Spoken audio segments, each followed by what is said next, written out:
Pacing is pretty much the rhythm of your story, and there's some couple of things that can help make that rhythm. You have your panel size is a big one. Bigger panels take more time to look at, so they are longer spaces of time. One thing that I don't think you're quite getting is that every panel is a moment of the story. So you can't, it's not that you have more than one thing happening, like, two things happening in the same moment that couldn't happen, but what you're having is you're missing a lot of moments in between that could be used to establish character, like someone had said, to establish conflicts, to just give all the tools that the reader has so they can build up your story in their mind and make it exciting and interesting so they want to keep reading it. It's especially important with webcomics because you only do one page. That break from reading one page to the next really makes it difficult to keep up that sense of momentum when you're sitting down with like a graphic novel and you're turning the pages and you get lost and you forget that you're reading and you get to experience the story kind of like a movie. It's, doesn't happen in webcomics unless you know put up several pages at a time, which nobody's doing. But so yeah, panel size, the level of detail. You know, the panel size and level of detail and the staging all tell us of the importance of that moment. So, large panels, it's usually an important panel. If it's very detailed, the big panels, the big slow panels are where you get to show off your artwork. So, make use of that. Those panels are going to have the most detail. They're going to, wow people. And that's why in your first page, you have the yeah, I was gonna mention you should have your pages up so you can see what I have versus what you have. But in your first page, you got this beautiful, uh, prison dungeon scene, and then there's a panel slapped on top of that. So all of the textures and the lighting and everything, that just you're not doing yourself any favors by doing that. You're good. You're great with environments. I really love your environments, but you know, what's the good of having them be really good if a moment where you're supposed to be showcasing it, you're not. Especially since you've got these two other panels on the page that pretty much have very little in them. So don't cover that up. Uh, so yeah, let me see what else. Oh yeah. So for your staging, for your slower panels, you did actually try to find different angles to do things at, which is great. But for the most part, almost everything is directly from the side or directly from the front of your main character, meaning the opponent is to the side or kind of to the back at 3/4. But yeah, it may seem like you're varying the shots, but they're kind of not. Um, but we'll get into that. So uh, yeah, that list is just a list, but slow stuff gives you impact. Fast stuff is for action to keep stuff moving. You're gonna have a lot of less detail because it's a moment that needs to get past and get to the next one. So why waste the time to put in a lot of detail that someone's just gonna glance over it anyway because they're working at the pace of the story. Um, yeah. So let's start here. If you can, put this right next to your page so you can compare. Like I was saying, that There's screaming children outside. Like I was saying that that environment you have, it's beautiful and you should show it. Take that panel out, or I would make that a second panel as opposed to slapping it on top.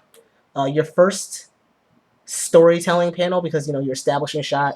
Of course you get story information from it, but that's not the first action that's happening. So your first action that's happening doesn't need to be at the top of the page. It can be underneath. So that's what I did. And you went from, looking to bam. Uh, what happened in between that? There's a lot that goes on in between something like that. And that was an opportunity where you could have, paced it so you could establish some character and you could, describe the situation of what's going on. So, you have prisoner bust out. What I did, prisoner, and we have the guard walking by, which I established that the guard was moving past the cell. I'm assuming this one is a cell. And guard walks by. We have the eyes watching the guard, and it looks, because you had the keys being a big deal, so I use that. Okay, watching, the keys are on this side. The sword is shown on the other side, so now you know the guard is armed.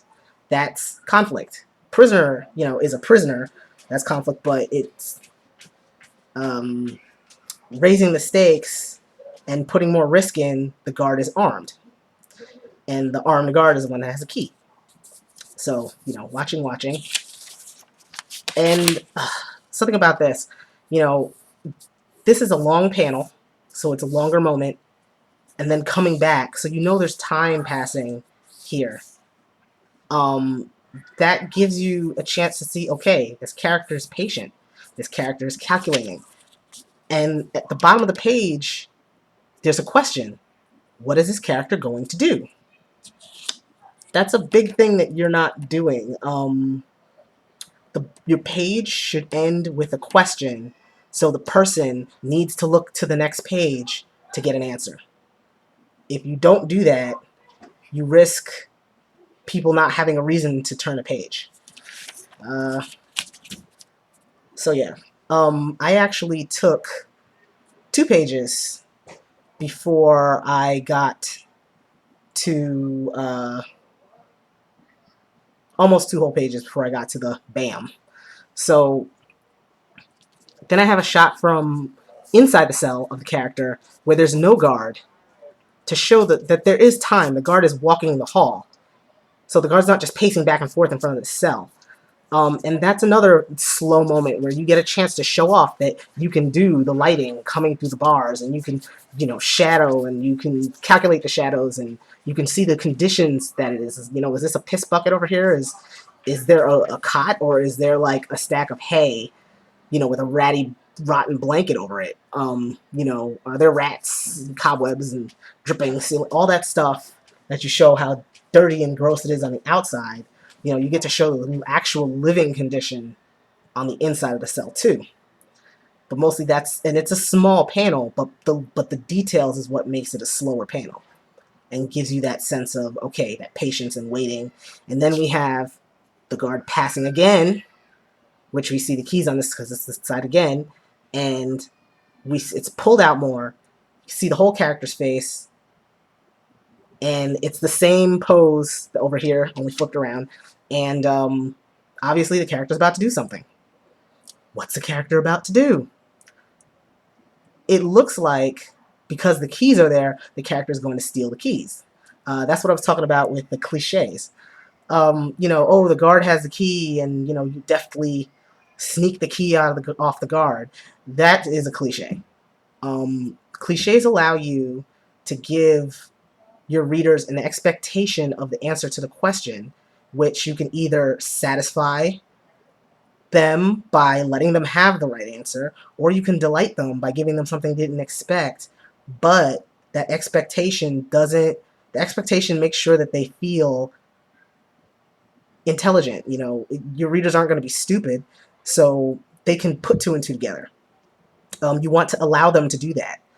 and using the cliches lets them do that, but be wrong, but in a way that's fun. You don't want to. You also, the cliches distract from your setup, which is good. So if they went back and they look, they'd say, "Oh, okay, I see." So a couple of extra things.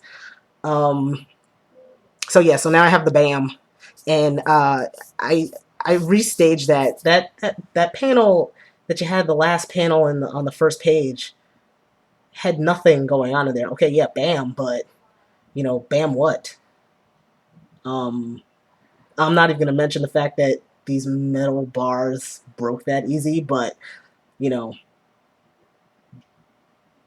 we don't we don't know. That BAM could have been another cell. It could have been other bars on the inside. It could have been any number of things. Um, so you kind of, you do have to have that environment. That whole thing where you just have no background, it's got a specific instances that works, but for what you're doing, no, I don't think that works in this instance right here.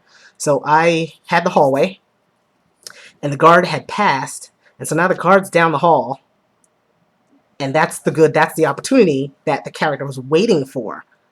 So the character was calculating, and wasn't calculating to steal the keys, but was watching the guard instead to get him in the right place so she could make her escape. Because if he was on the side with the stairs that she needs to go, that's not going to help.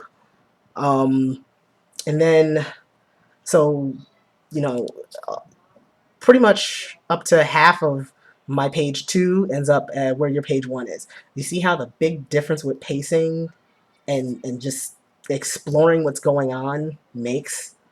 Like, we actually have a personality, kind of, very bare bones, but we know that this person is intelligent and cunning and patient, crafty, if you will. Whether or not that's what you're going for this character, that, you gotta do what you need to tell. I'm just inferring and getting what I'm just trying to work with the material that I was given. I don't really know what your story is besides what I've seen, but you're not really giving us that much to go off of, story-wise. So then you have page 2.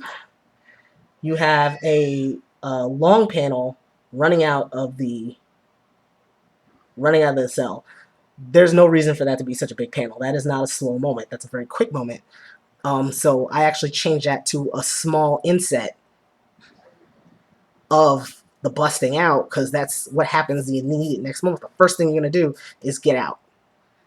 But instead of running straight out, because you do need to make sure that you keep your environment in, how in the critique on Tumblr I said, the tunic has to stay consistent length. Everything has to stay consistent. So I pretty much said, okay, if that's the hall, the stairs are here, that's the, obligatory hall into nowhere that we never go to, and the guard is moving this way. You can't even see that. Okay. That was a waste. All right. So we've got our hallway and our stairs and our cell with our little hero. And we have our guard that's moving this way.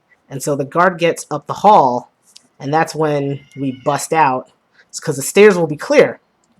But I have her turn and go towards the guard, because you don't want to just turn your back on the guard and run and he can get you. So she goes to confront the guard, but she keeps the stairs and her escape behind her, where she's protecting her escape route. But that's how I set it up here. And so, and then you can see on my these little thumbnails, I originally had the full panel. I said, no, hell no, that's going to be an inset. And so I just drew right over it. And that's also why I use a double-sided pencil. This is Vermilion and Prussian Blue. They have the red-blue pencils pretty much anywhere you can get them. But this one is pretty particular, and it's very cool. I actually get them from Japan. Mitsubishi makes them. Um, but yeah, I'm a pencil whore. But anyway, uh, this lets me draw over the red and blue, and everything stays really nice and clear. Like you can see, I could just draw right over it, and it doesn't make a difference. So then 15 minutes already. I know I'm slow, sorry. So back to your second page, you have the setup with the face-off. And then immediately after the face-off, we see the guard is pulling his sword.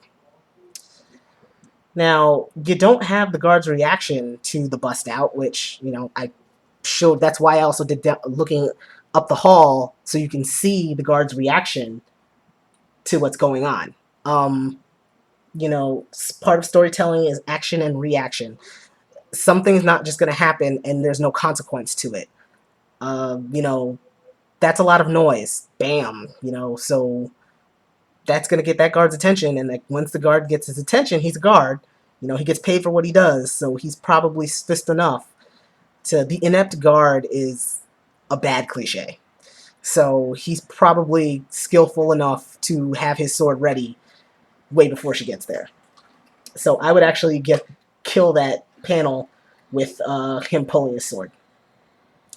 And also that panel with the kick, I put that on page 3 because that face-off, which I gave a nice long panel so you can put in all your details and make sure your silhouettes are clear and all that stuff. That gives you the question. Oh, what's she gonna do? She's cornered. Well, not really cornered. The escape route's behind her, but what's she gonna do? And then you have to go to the next page to find the answer.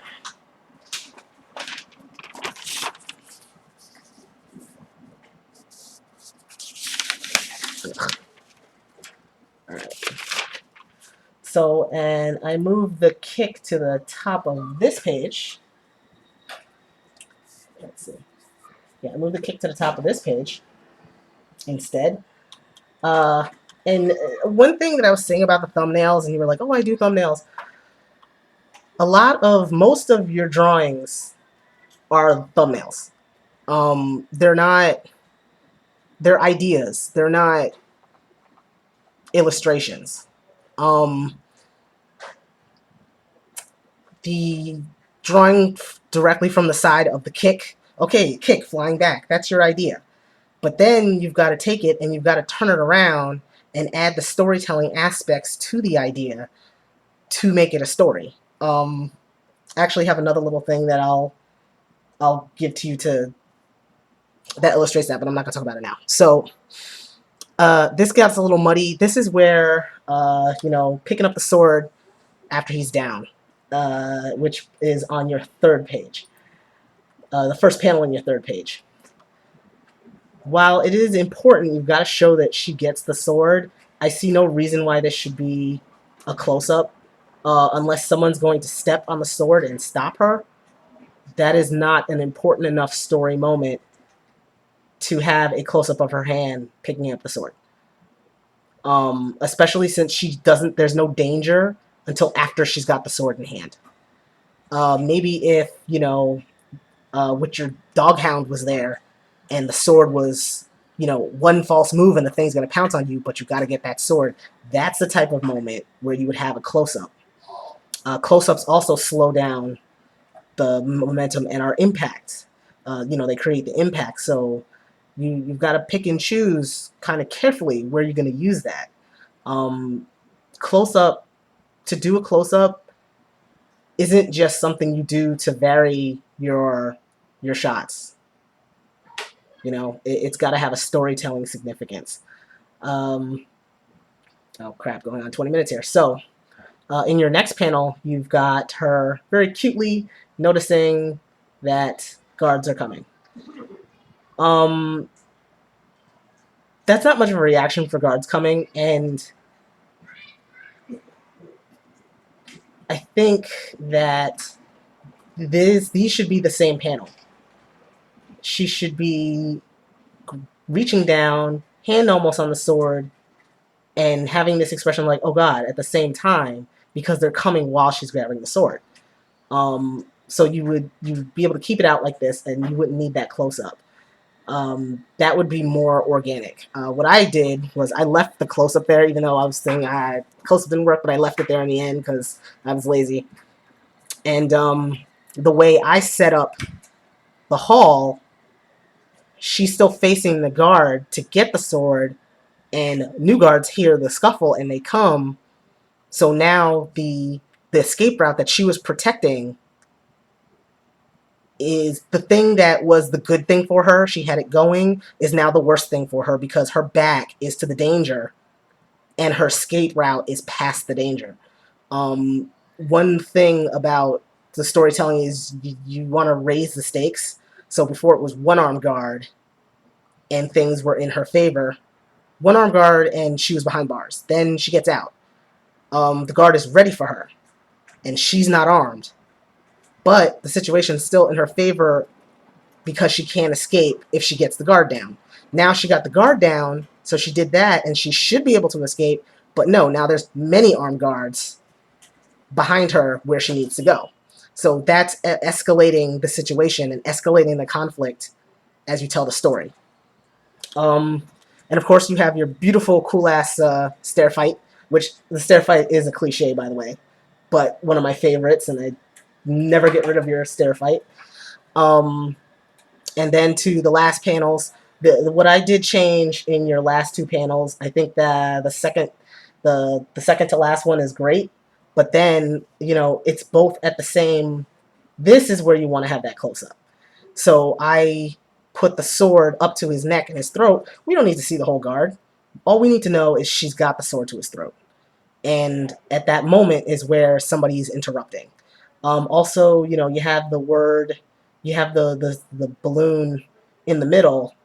This happens, and then the words come at the end, because that's where the interruption comes. If the interruption came before, then, you know, you just want to make sure things are moments in time. So yeah, to be perfectly honest, I would have built up the escalating situation with the new guards before and made the last three panels with the stair fight, and this would have been the entire fourth page for me. And I would have given, you know, 4/5 of the page to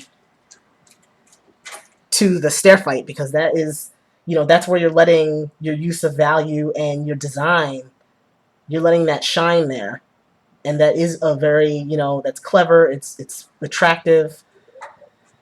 And also, you know, I mentioned you had that overlapping, which kills what's going on down here, because now you're introducing those colors and it's making the other panels part of the same picture. That gets removed entirely if you just give it the whole next page. So, but, you know, you had 3 pages for this. I wanted to keep it at the exact same 3 pages to show you the difference and how much more you can put in the same amount of space. But yeah, you know, if you have any questions, just ask me. Also, I guess you can see I've got this empty panel here. This is how I work. Not for my thumbnails. These are actually my secondary thumbnails. I work, my first thumbnails I did whole pages on Post-it notes to force myself to not let things get any detail and keep it really loose and small. And that's how I got my ideas down to for this first page, where there was exploration that went on to make this first page. The way I personally work is once I start the first page, once I start the story flowing, I have very few instances where I have to go back and replace the panel if I'm, you know, if I'm into the flow.